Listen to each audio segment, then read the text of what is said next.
Hi, my name's Trudi Tapscott, and I want to explain to you some of the misconceptions that parents have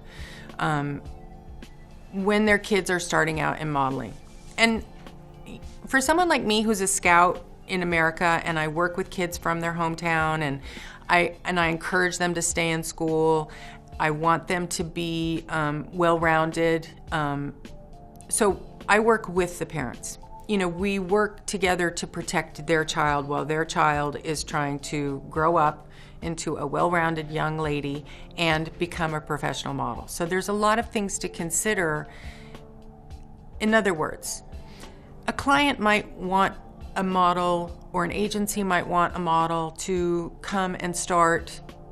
You know, they see her pictures, they think she's great, they want her to come to New York City right away.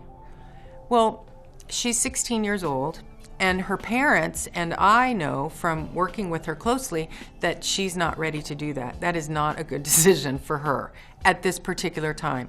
She might be somebody who comes from an environment or whatever, their character, she's grown up slowly, whatever the situation is. Maybe she's getting bad grades in school.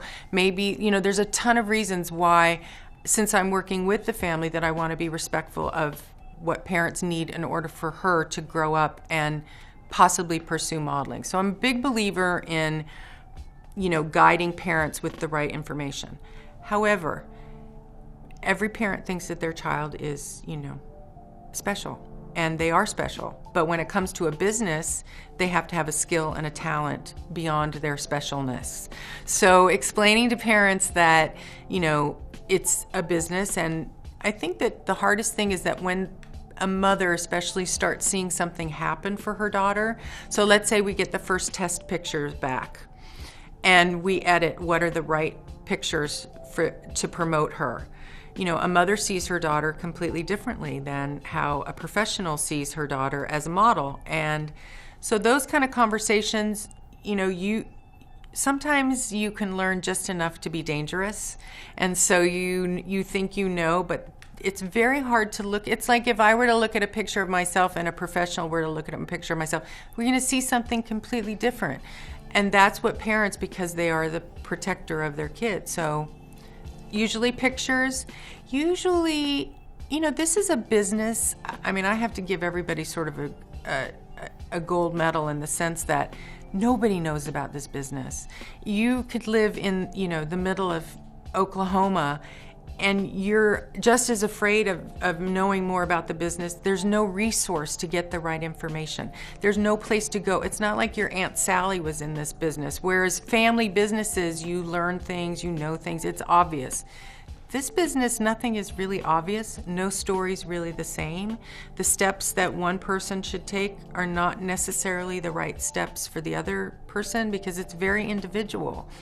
So parents a lot of parents think they can travel with their daughter everywhere. Well, you can if you've got the money to do that. No one is going to, you know, pay for you to do that. Your daughter is not going to be a star until she is a star. You can't handle, there is work to do. And sometimes when they've graduated from high school and they're considered adults legally, the same way that you would send them off to college to learn on their own, they have to learn this on their own. You can't do it for them. And sometimes you want to be there for everything, but I think that parents have to realize that it's an adult business. If she's doing it full time, it's the same career as if she you know, went to college, or if she went to work in a store, or if she went to work on the stock market or wherever. You're not going to go to work with your kid every day.